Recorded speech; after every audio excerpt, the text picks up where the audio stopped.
I want to go over the difference real quick and how I do my first coat of primer versus second coat. Definitely a little quicker doing the second coat. First coat, I'm focusing pretty hard on cutting in with the brush. It takes me a lot longer. So all this is fresh rollers, fresh brush.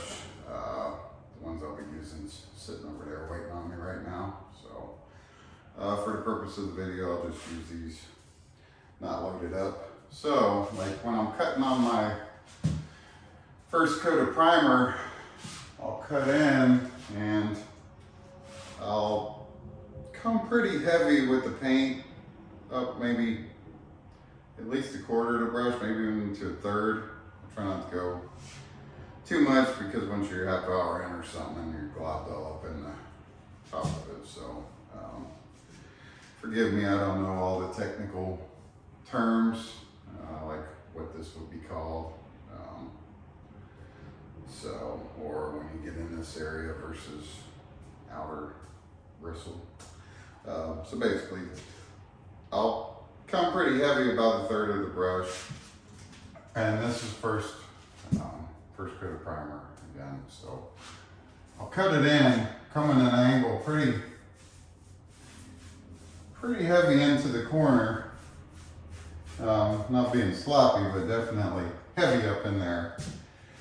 And then, you know, I won't sit and cut the whole window. I'll just do, say, example, I'll cut that all in, cut it in, kind of working the angle of the brush, and then I'm working it in and I'll see the brush strokes.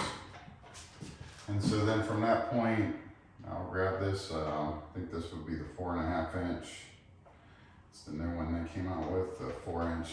So I guess when they're discontinued, so still trying to learn my measurements.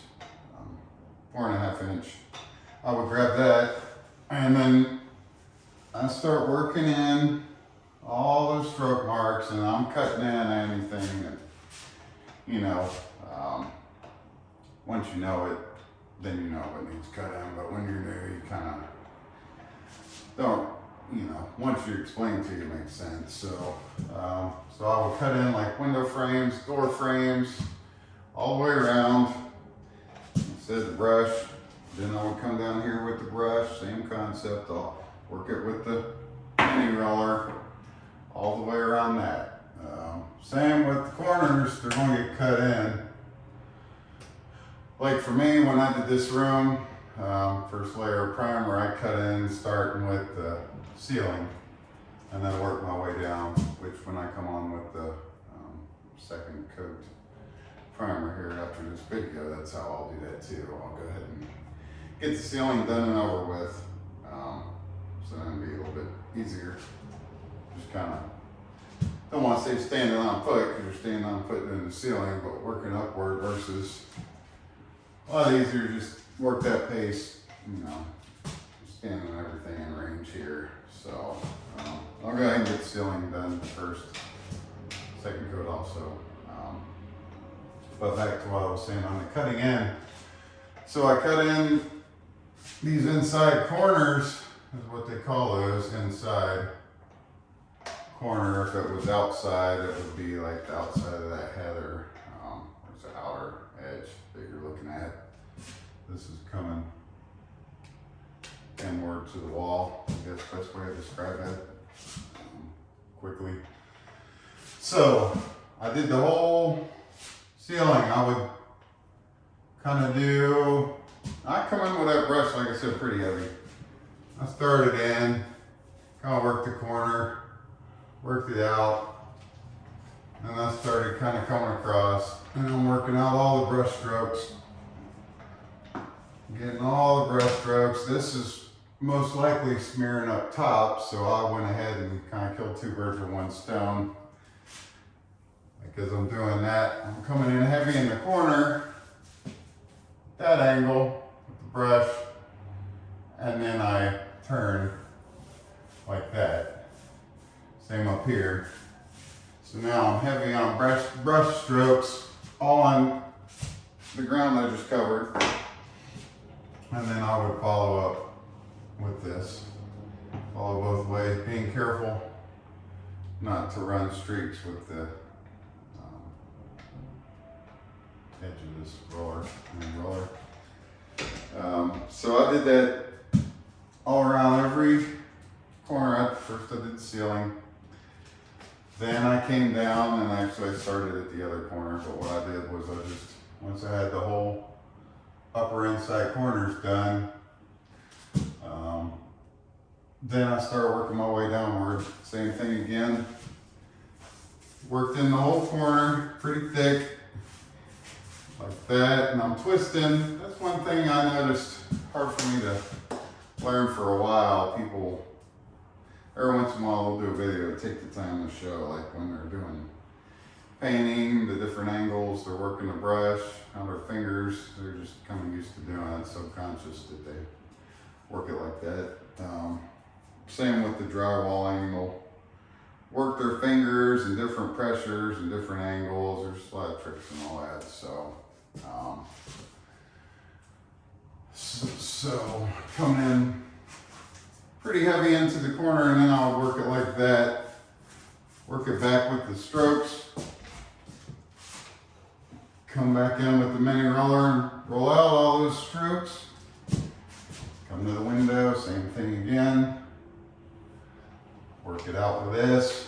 And then, once everything was cut in, I started coming in pretty heavy with the heavy loaded, you would call that, loaded in quite a bit of paint on the walls. And you'll notice it does leave streaks too most times. And that's why I was following with the 4-inch, but I think I'll follow with that on the wider spaces, walls, something like this. Something like this would be okay to go ahead and just kind of work in all those streaks type thing. But when you're on a larger wall, I'm thinking this will work a little bit better. So once you put everything in, then the way I do it is I fill in with the 9-inch roller, and then I'll be following up, just kind of getting any drips or streaks out of it, following it like that. And that's what I would call the first coat of primer. A lot more involved in what I'm going to do on my second coat. My second coat is not going to use the brush, so it should go a lot quicker. Like I'll do the ceiling, I'll use my pole, like I said, the one bagged up from yesterday's on it right now. So I'll use my pole for the ceiling, extension pole, and I'll just roll with the 9-inch, and I'll be following it with this. I think this was like a 6 or 6.5 inch. Now when I say follow, I mean I'm not doing a crazy amount. I'm doing a little section, follow it with this, work it in. So I would work 3-4 feet over, maybe 5, and then directly after that I'll follow it up with this, making sure to get rid of any streaks and what could turn into drips. And it should be a lot easier not having to worry about it saturating the topping mud joint compound. That's another vocab thing. When I refer to mud, most times that's just the joint compounds. You got the different styles. So they've got what they call hot muds and powder forms, and so just slang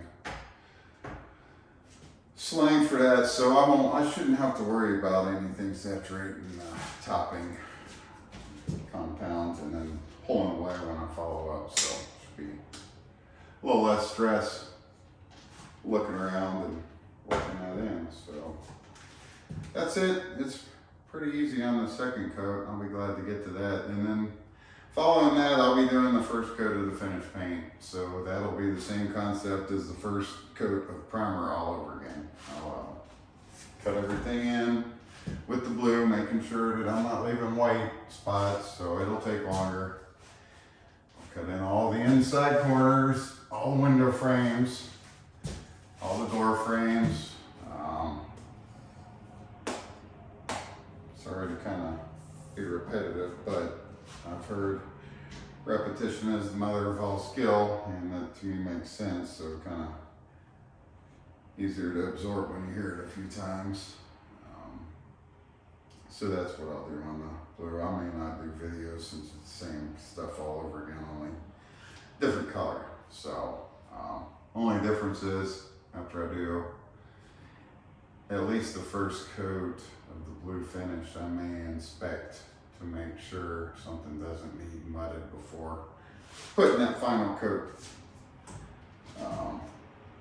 Otherwise, I may, sometimes I've done that too. I'll do my final coat and something kind of bothers me, and I know it can be filled in pretty quick with the drywall mud, so I'll fix it at that point and go over one more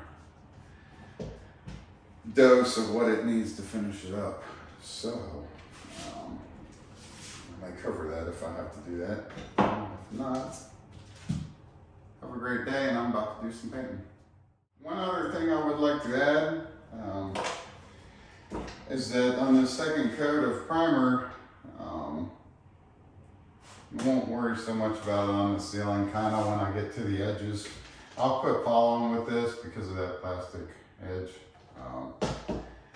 And so this will be less likely to carve into the wall or dig into it a little bit. So I will follow a majority of the ceiling and longer strips of wall with this, but whenever I get around to, say I just rolled that with the 9-inch, and I want to follow up here, I may come pretty close at that point also, just to work it out.